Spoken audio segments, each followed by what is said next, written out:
Today, we will be looking at two horrifying caving stories that went horribly wrong. In the first one, the explorer gets stuck and buried alive under the immense weight of the cave, while in the second, the explorers were given ample warnings by everyone because of their lack of experience.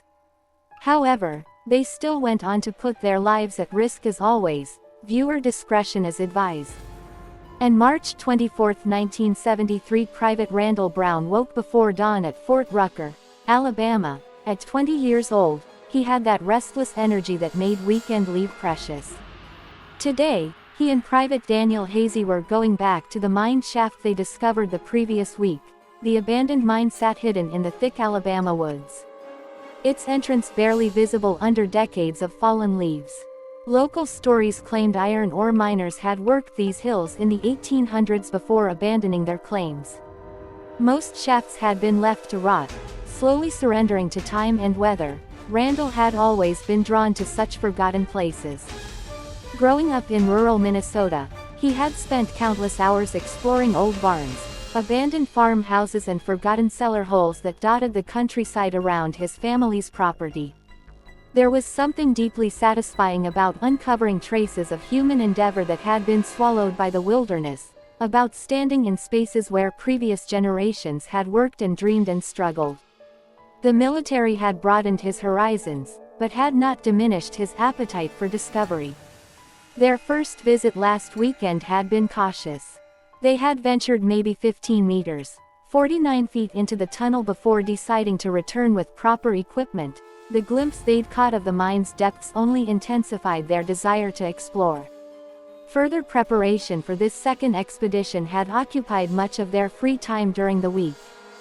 They had acquired military-grade flashlights, rope and basic safety equipment from base supplies. Neither soldier possessed formal training in cave exploration or mine safety, but their military background had instilled a confidence in their ability to handle whatever challenges they might encounter. Youth and inexperience often conspired to mask potential dangers, transforming reasonable caution into mere afterthought. The hike took 40 minutes through dense forest. Ancient pines towered overhead, while hardwood trees created a thick canopy that filtered the morning light. Wildlife tracks marked the soft earth beneath their boots. The Alabama wilderness felt untamed here. Far from civilization, they reached the mine entrance. As the sun climbed higher, cool air flowed from the opening, carrying the scent of damp earth and rotting wood. Both soldiers checked their flashlights and adjusted their gear before stepping into the darkness. The initial section looked solid enough. Wooden support beams crossed the ceiling every few feet, holding back tons of earth above. The walls were packed with dirt, reinforced with occasional stones.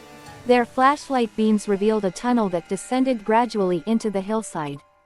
For the first 30 meters, 98 feet, everything went smoothly. The construction appeared professional, built to last. The miners who had worked here decades ago had known their trade, but as they ventured deeper, things began to change. The wooden supports became less frequent. Some showed clear signs of rot and insect damage.